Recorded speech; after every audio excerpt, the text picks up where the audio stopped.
Bharatiya Janata party જે દિવસે દિવસે ગભરાય છે, બોખલાય છે, એ અમારા નેતા રાહુલ ગાંધી વિશે અભદ્ર શબ્દો, ગાળો અને એમને અંતે ટેરરિસ્ટ જેવા શબ્દોનો ઉપયોગ કરીને સંબોધી રહી હોય ત્યારે અમારે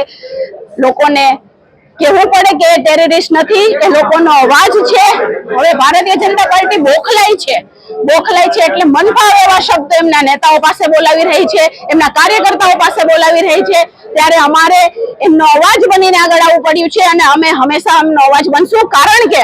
લોકોનો અવાજ હંમેશા ઉઠાવતા રહ્યા છે, લોકો માટેના પ્રશ્નો માટે અવાજ બનતા રહ્યા છે અને આ કાર્ય ભારતીય જનતા પાર્ટીને ખૂંચી રહ્યું છે, એ બદલ આવા શબ્દોનો ઉપયોગ કરે છે જે કોઈ દિવસ સાખી નહીં લેવાય, કારણ કે એ પણ દેશના નાગરિક છે અને ભારત ડેમોક્રેસી દેશ છે જેમાં દરેકને બોલવાનો પોતાનો અધિકાર છે અને માનનીય રાહુલ ગાંધી કરી રહ્યા છે એ સંસદમાં તમને તકલીફ પડે એવા શબ્દો વાપરે છે એટલે તમે આ બધું કરી રહ્યા છો, તો હવે અમે પણ સાખી નહીં લઈએ। આજ એના માટે અમે સીપી સાહેબને મળવા આવ્યા છીએ અને આવેદન આપવા આવ્યા છીએ કે આવું વર્તન ભલે રાજકીય પક્ષ હોય પણ ન ચલાવી લેવાય, કારણ કે ભારત લોકશાહી દેશ હોય એમાં દરેકને પોતાની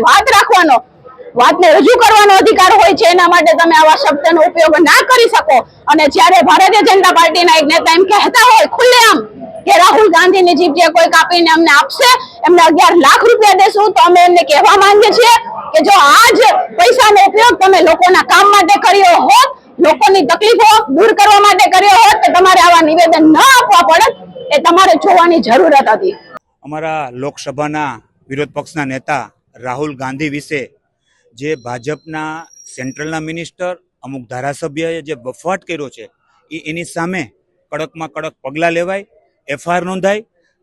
351, 352, 353/61 એની સામે ગુનો દાખલ થાય એવી અમારી રાજકોટ